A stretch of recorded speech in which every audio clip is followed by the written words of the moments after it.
The first week was difficult. The cubs did not trust Yuna. They watched her constantly. When she moved, they moved away. When she sat down, they gathered in corners and whispered about her. She could feel their eyes on her back wherever she went. Roken told her this was normal. "You smell wrong," he explained. "You have no scent markers. To them, you are a mystery. Mysteries can be dangerous." Yuna understood. She was patient. She did not try to approach the cubs. She simply sat in her corner of the nursery and watched them. She took notes in her small book. She smiled when they looked at her. She waited. The eldest cub was named Senna. She was almost 2 meters tall, with silver-gray fur and sharp, intelligent eyes. She was clearly the leader of the group. When she moved, the other cubs followed. When she spoke, they listened. On the third day, Senna approached Yuna. The other cubs watched from a distance. The room went quiet. Roken, who was standing by the door, tensed his muscles. Senna walked in a slow circle around Yuna. She sniffed the air. Her ears rotated like small radar dishes. Her tail swished back and forth. "You are strange," Senna said finally. "Yes," Yuna agreed. "I am. Why are you here?" "To learn about you. To understand your people." Senna tilted her head. "Why?" It was a simple question, but Yuna thought carefully before answering. "Because understanding leads to friendship, and friendship leads to peace." Senna considered this. Then, without warning, she reached out and poked Yuna's arm with one clawed finger. Every adult guardian in the room went stiff. Roken took a step forward, but Yuna did not move. She did not flinch. She just looked up at Senna and waited. "Soft," Senna announced loudly. "Very soft." Like prey, some of the cubs giggled. Yuna felt her face grow warm, but she kept her voice calm. "I am not prey," she said. "I am a guest." Senna blinked. "Guest prey?" "Just guest." Senna stared at her for a long moment. Then she turned and walked back to the other cubs. "She is strange," Senna announced to the group. "But she is not afraid." "That is interesting." After that, things slowly began to change. The cubs started coming closer. At first, it was just Senna asking questions. Then some of the older cubs joined in. Then, day by day, more and more cubs gathered around Yuna during her observation sessions. They were curious about everything. "Why do you have no claws?" asked a cub named Bora. "Humans do not need claws," Yuna explained. "We make tools instead." "Why is your face so flat?" asked another cub. "I do not know." "It has always been flat. Why do you have fur only on your head?" "It is called hair." "And I do not know that either."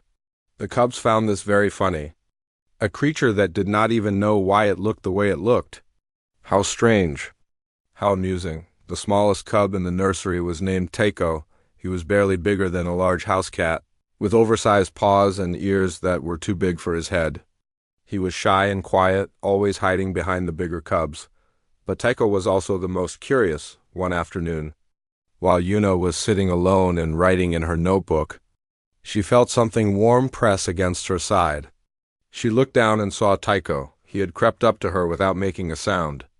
Now he was leaning against her, his small body trembling slightly. Yuna held very still. She did not want to scare him. "Hello, Taiko," she said softly. Taiko looked up at her with huge amber eyes. "You are warm," he said in his tiny voice. Yuna smiled. "So are you." Taiko pressed closer. His trembling slowly stopped. Within minutes he was asleep against her side, purring like a small engine. Roken watched this from across the room. His expression was unreadable. From that day on, Taiko followed Yuna everywhere. He sat next to her during meals. He waited for her outside the bathroom. He fell asleep in her lap during the afternoon rest time. The other cubs thought this was very funny. "Taiko has adopted the prey creature," Senna announced one day. "He thinks she is his mother." "I am not prey," Yuna said automatically. Senna showed her teeth in what Yuna had learned was a Vicari smile. "Whatever you say, little soft one." 2 weeks passed. And 3. Yuna filled notebook after notebook with observations. She learned that Vicari cubs were raised by the entire community, not just their parents. She learned their games, their songs, their stories. She learned that they were fierce and wild, but also capable of great gentleness. She also learned that Vicara Prime was very, very cold. Her thermal suit helped, but it was not enough. The nursery was designed for creatures with thick fur. The stone walls held the cold like a prison. At night, Yuna shivered in her bed. During the day, she fought to keep her teeth from chattering. The cubs noticed. "Why do you shake?" Bora asked one day. "I am a little cold," Yuna admitted. "Cold?" Bora looked confused. "But it is warm in here." Yuna smiled weakly. "Not for me." The cubs exchanged looks. They did not understand.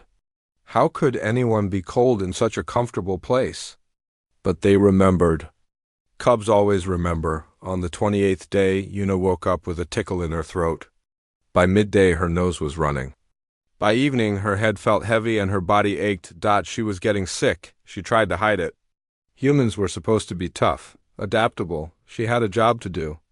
She could not show weakness. Not here. Not among predators, but her body had other plans, and the cubs were watching. The shuttle shook as it entered the atmosphere of Vicara Prime. Yuna held tight to her seat and looked out the small window. Below her was a world of dark forests and gray mountains. Snow covered everything like a white blanket. It was beautiful. It was also very, very cold. Yuna was 28 years old. She was a xenobiologist, which meant she studied alien life. For 3 years, she had trained for this mission. She had learned the Vicari language. She had studied their history. She had memorized their customs. But nothing could have prepared her for what she was about to face. The Vicari were predators. Not just any predators. They were the most dangerous species humanity had ever met. They stood over 3 meters tall. Their bodies were covered in thick, dark fur. Their eyes glowed amber in the dark. Their claws could cut through metal. Their teeth were long and sharp. For thousands of years, they had conquered every world in their star system. And now, for reasons no one fully understood, they had invited humans to visit. The shuttle landed with a soft thump. Yuna took a deep breath and stood up. She was small, even for a human. Only 160 centimeters tall. Her black hair was tied back in a simple ponytail. She wore a special thermal suit to protect her from the cold, but she could already feel the chill seeping through. The door opened. Cold air rushed in and hit her face like a slap. Standing outside were 5 Vicari guards. They towered over her like living mountains. Their amber eyes looked down at her with expressions she could not read. One of them made a low rumbling sound in his throat. Yuna bowed politely, just as she had practiced. "Greetings. I am Yuna. I come in peace from Earth." The guards said nothing. They simply turned and began walking. Yuna understood. She was meant to follow. The capital city of the Vicari was called Thornhold. It was built into the side of a massive mountain. The buildings were made of dark stone and heavy wood. Everything was big. The doors were big. The stairs were big. The chairs were big. Yuna felt like a child walking through a world made for giants. People stopped to stare at her as she passed. Vicari of all ages watched her with curious eyes. Some whispered to each other. Some bared their teeth. Yuna kept her head high and kept walking. She remembered what Ambassador Deho had told her before she left Earth. "Do not show fear," he had said. "The Vicari respect strength. If you show weakness, they will not trust you." Yuna was terrified. But she did not let it show. The guards led her to a large building near the center of the city. Above the entrance was a symbol that Yuna recognized from her studies. It was the mark of the nursery complex. This was where Vicari cubs were raised. A figure stepped out of the shadows to greet her. He was the biggest Vicari Yuna had ever seen. His fur was dark gray, almost black. A long scar ran across his muzzle from his left eye to his jaw. His amber eyes studied her like she was an insect. "I am Roken," he said. His voice was deep and rough, like stones grinding together. "I am your liaison. I will watch you during your time here." "Thank you," Yuna said. I am honored to be here. Roken made a sound that might have been a laugh. Honored? You are here because our leaders are curious about your kind. Nothing more. He began walking into the building. Yuna followed. The cubs are inside, Roken continued. You will observe them. You will not touch them. You will not speak to them unless they speak to you first. You will not make sudden movements. If you frighten them, I will remove you. If you harm them, I will kill you. Do you understand? I understand, Yuna said quietly. Roken stopped and turned to look at her. For a long moment, he said nothing. Then he tilted his head to one side. You are smaller than I expected, he said. The report said humans were weak, but you are even weaker than I imagined. How does your species survive? You have no claws, no fangs, no fur. You cannot run fast. You cannot fight. What do? Yuna thought about the question. It was a fair one. Compared to the Vicari, humans were pathetic. They were soft and slow and fragile. By all logic, they should have gone extinct long ago. We work together, she said finally. We help each other. We are good at making friends. Roken stared at her. Then he made that grinding sound again. Friends? He repeated. Your species conquered space because you are good at making friends? Yes, Yuna said simply. Roken shook his head slowly. Strange creatures, he muttered. Very strange. He pushed open a heavy door, and Yuna got her first look at the nursery. It was chaos. Cubs were everywhere. They were running and jumping and wrestling and screaming. They tumbled over each other like a furry avalanche. Some were very small, barely up to Yuna's knee. Others were almost as tall as her. Their fur was softer than the adults, their eyes bigger, their movements clumsy and wild. They were, Yuna realized with surprise, absolutely adorable. Then one of them noticed her. The cub froze. Then another froze. Then another. Within seconds, every single cub in the room had stopped moving. 60 pairs of glowing amber eyes turned to stare at her. The room went silent. Yuna stood very still. Her heart was beating fast. She could feel the weight of all those predator eyes on her skin. A small cub in the front row sniffed the air. Then it spoke in a high, confused voice. What is that? Roken looked down at Yuna. That, he said, is a human. The cubs began to whisper among themselves. Yuna heard words like soft and small and strange. She also heard the word prey more than once. This was going to be interesting. It happened on the 32nd day. The morning had started like any other. Yuna woke up feeling tired and achy. Her throat was sore. Her nose was stuffed. But she got dressed, put on her thermal suit, and walked to the nursery like always. The cubs were excited to see her. They had grown used to her presence now. She was no longer the strange prey creature. She was just Yuna, the soft one, the question-answerer, the warm lap for Tycho to sleep on. Yuna, Yuna! The cubs crowded around her as she entered. Look what I caught.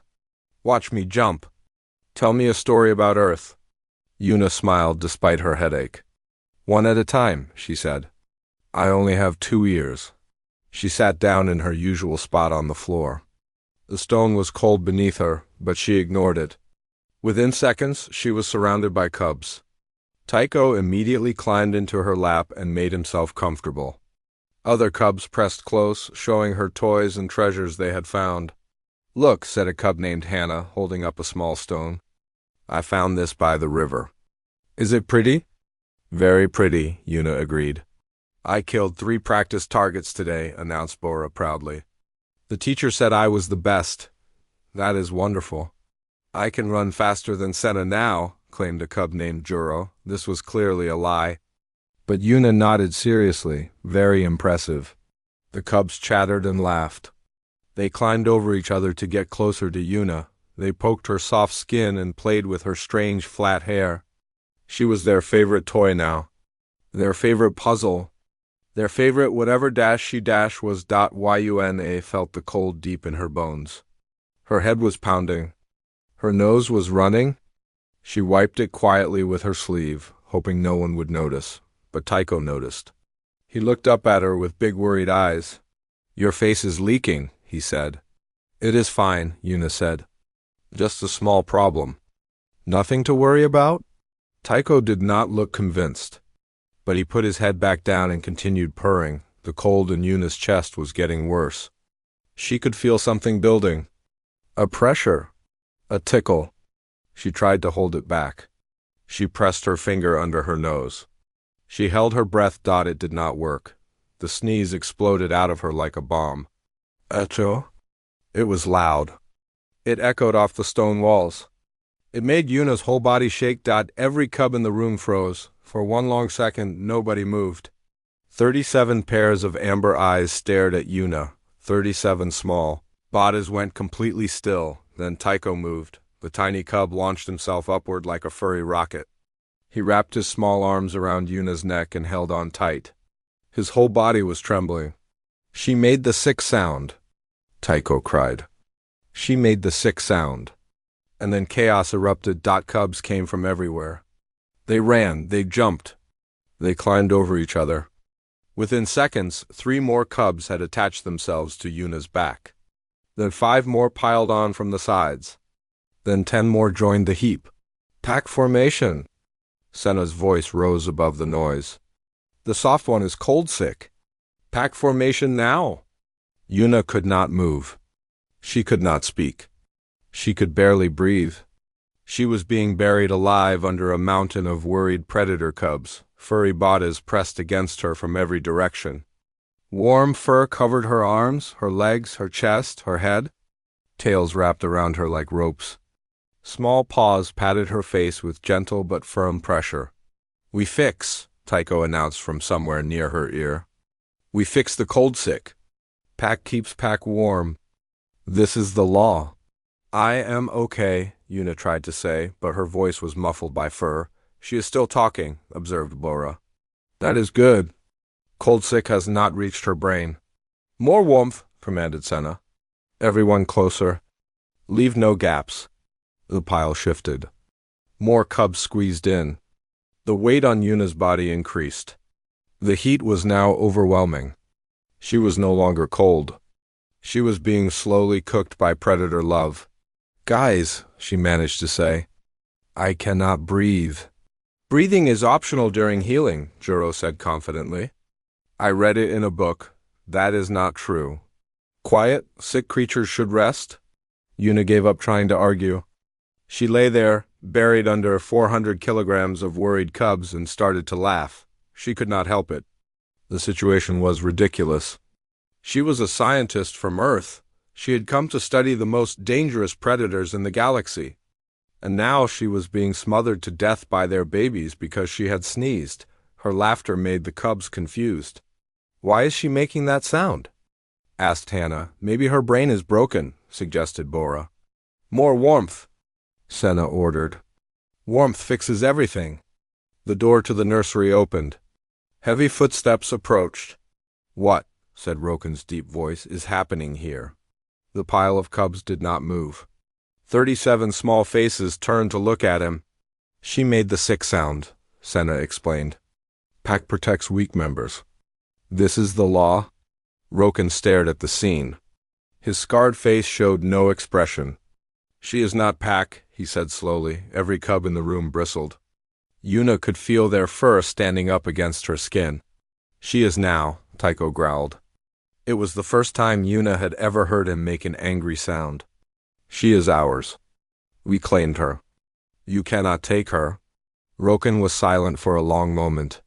His amber eyes moved from the cubs to Yuna's face, barely visible under the mountain of fur. "I see," he said finally. "I will inform the council."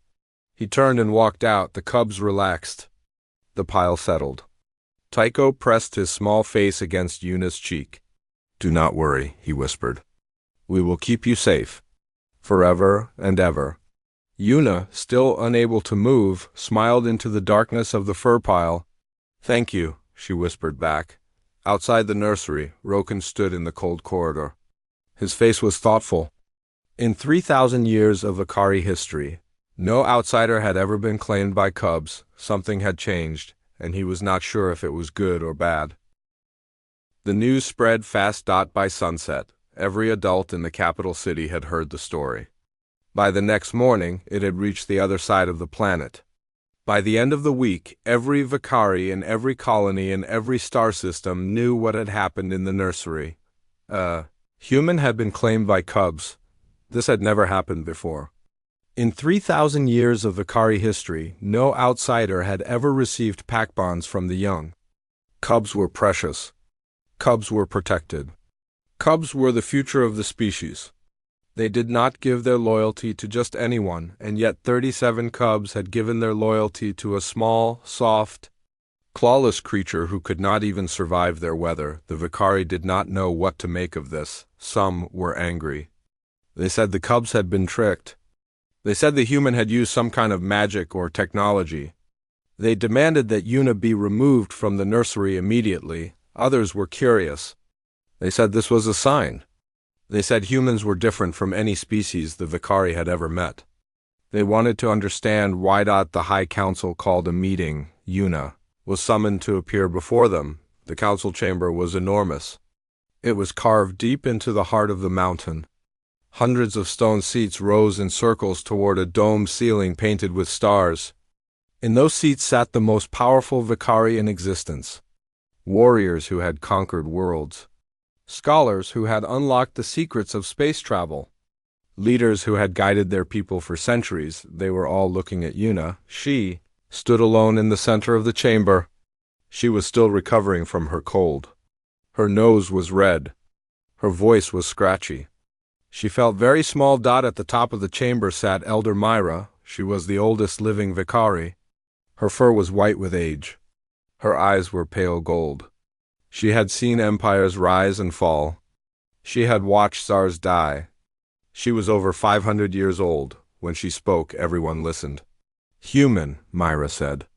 Her voice was soft, but it filled the entire chamber. Come closer. Una walked forward. Her footsteps echoed on the stone floor. You know why you are here? Myra continued. Our cubs have claimed you. They have given you pack bonds. Do you understand what this means? Una swallowed. I believe it means they consider me family. A murmur passed through the crowd. Some of the warriors shifted in their seats. Family? Myra repeated. Yes, that is one way to say it. Pack bonds are sacred to us. They are not given lightly. They cannot be bought or forced. They can only be earned through trust, through shared struggle, through proving that you are worthy of protection. She leaned forward. Her old eyes studied Una carefully. Our cubs are taught from birth to recognize strength. They are taught to respect power. They are taught to follow those who can protect them. And yet they have chosen you, a creature with no claws, no fangs, no fur. You cannot hunt. You cannot fight. You cannot even survive our cold without special clothing. Myra spread her hands. Why? Why would our young give their sacred bombs to someone so weak? The chamber went silent. Every eye was on Una. She could feel the weight of 3,000 years of Vicari history pressing down on her. She thought about running. She thought about making excuses. She thought about 100 ways to avoid this moment. Instead, she told the truth. I am weak, she said. Her voice was quiet, but it carried clearly in the silent chamber. You are right. Compared to you, humans are nothing. We are small and soft and slow. We cannot survive alone. A single Vicari cub could kill me without trying. Some of the warriors laughed at this. Una ignored them. But that weakness is why we are here. The laughter stopped. Humans learned very early that we could not survive by being strong, Una continued. We had no claws, so we learned to make tools. We had no fur, so we learned to make clothes. We could not run from predators, so we learned to work together. She paused. We learned that the best way to survive is not to be the strongest. It is to make others want to protect you. Not through fear, through connection, through trust, through making yourself ... Deeded. Myra tilted her head. Explain. Una thought about the nursery. She thought about Tycho falling asleep in her lap. She thought about Senna asking endless questions. She thought about 37 cubs burying her in warmth because she had sneezed. Your cubs did not see weakness when they looked at me, she said. They saw someone who needed them. Someone who was cold and soft and helpless. Someone they could protect. She looked up at Myra. Needing someone is how pack bonds form. Not through strength. Through trust. I trusted your cubs not to hurt me. And they decided to keep me safe. The chamber was completely silent. Myra stared at Una for a long time. Her ancient face showed no expression. Then slowly she began to laugh. It was a deep, rumbling sound. It shook dust from the painted ceiling. It echoed off the stone walls. It was the first time many Vicari had ever heard their eldest leader laugh. 3,000 years, Myra said when she finally stopped. 3,000 years of conquest. We have defeated every enemy. We have crushed every threat. We have proven our strength to the entire galaxy. She shook her head slowly. And we never once considered that weakness could be a weapon. She stood up. She was old and bent, but she was still tall. Still powerful. Still the leader of her people. Human, she said. You have taught us something today. Something important. Strength is not the only path to survival. Perhaps it is not even the best path. She looked around the chamber at her people. The cubs have chosen. We will respect their choice. The human is pack now. The chamber erupted in noise. Some cheered. Some protested. Some simply stared in shock. Una stood alone in the center of it all. She was shaking. She was exhausted. She was still sick, but for the first time since she had arrived on Vicara Prime, she felt warm. Everything changed after that day. The Vicari had spent 3,000 years believing that strength was the only thing that mattered. They had conquered worlds because they were bigger. Faster, deadlier, they had looked at other species and seen. Only two categories, threats to be destroyed or weaklings to be ignored. Humans did not fit into either category. Humans were weak. Everyone could see that. But humans had spread across the galaxy anyway. They had built colonies on hundreds of worlds. They had created technology that matched anything the Vicari had. They had done all this without claws or fangs or thick fur. How? The answer, the Vicari now understood, was simple. Humans made friends. Trade agreements were signed within weeks. Ships began traveling between Vicara Prime and Earth. Vicari merchants discovered that humans were excellent trading partners. Vicari scientists discovered that humans had knowledge worth learning. Vicari warriors discovered that humans, while terrible at fighting, were very good at figuring out how not to fight at all. For the first time in history, the Vicari welcomed other species not as subjects but as equals. Not as prey as packed out. 1 year passed. Una stayed on Vicara Prime. She had planned to return to Earth after her research was complete, but the cubs would not let her go. You cannot leave, Tycho had said simply. You are ours now. I have to go home eventually, Una had tried to explain. My family is on Earth. 37 cubs had stared at her with betrayed eyes. We are your family, Senna had said. Are we not enough? Una had looked at their faces. She had thought about her small apartment on Earth, her boring job, her ordinary life. Then she had thought about furry hugs and endless questions and falling asleep. Under a pile of warm bodies, she had contacted Ambassador Deho that same day. I want to stay, she had told him. Deho had not seemed surprised. I thought you might. The High Council has already made a request. They want you to take a new position. What position? They are calling it Pack Bridge. You would help other species integrate into Vicari society, teach them how to be trusted. Una had laughed. You want me to teach aliens how to make friends? Essentially, yes. And so she had stayed. Her new home was a room in the nursery complex. It was small by Vicari standards, which meant it was huge by human standards. The cubs visited constantly. They took turns sleeping outside her door, guarding her against dangers that did not exist. Senna, now nearly 3 meters tall, had appointed herself as Una's personal protector. You are small and easily broken, she had explained seriously. I will prevent the breaking. Thank you, Yuna had said, trying not to smile. I appreciate that. You are welcome. It is my honor. Tycho, no longer so tiny, still climbed into Yuna's lap whenever he got the chance. He was almost too big for it now. His legs hung over the sides of her chair. His weight made her legs go numb, but neither of them cared. Tell me about Earth again, he would say, and Yuna would tell him stories. About blue skies and green grass, about oceans that stretched forever, about cities full of millions of soft, clawless creatures who had somehow conquered the stars. I want to visit someday, Tycho always said when she finished.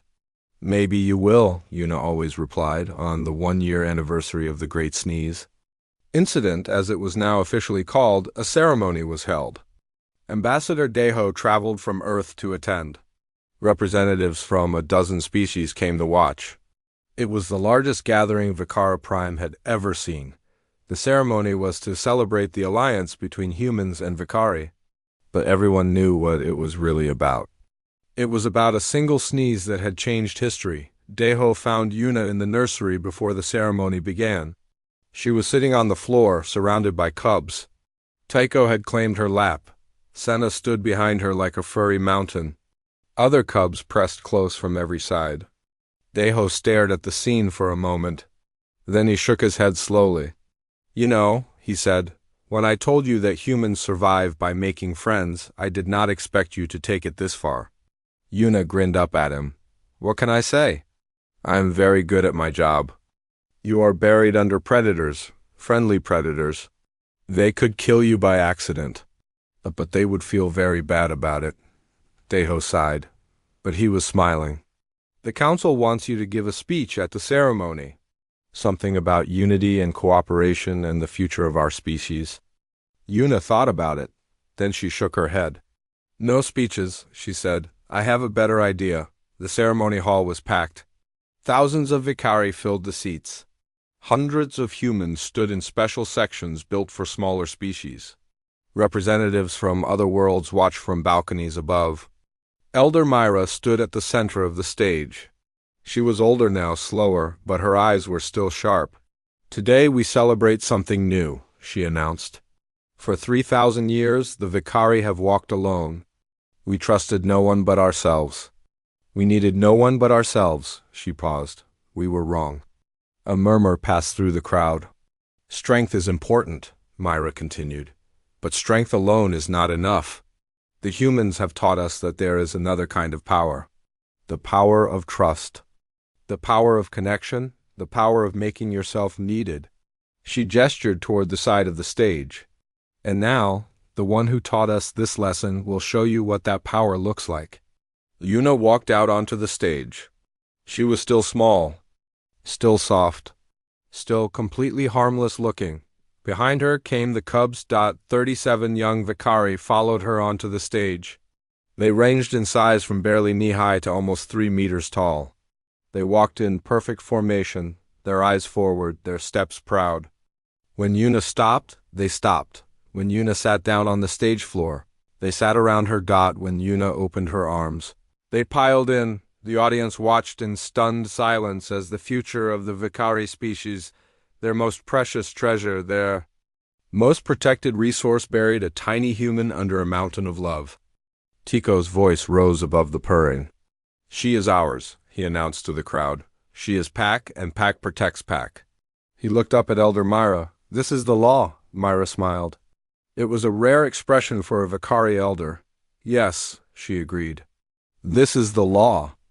The audience began to applaud. Humans cheered. Vicari roared.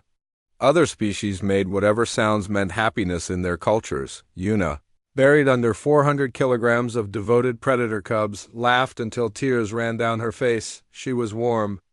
She was safe. She was home. And somewhere in the back of her mind she thought, this is how we survive. Not by being the strongest, not by being the fastest, not by being the deadliest. But by being worth protecting. Always and forever. By being worth protecting.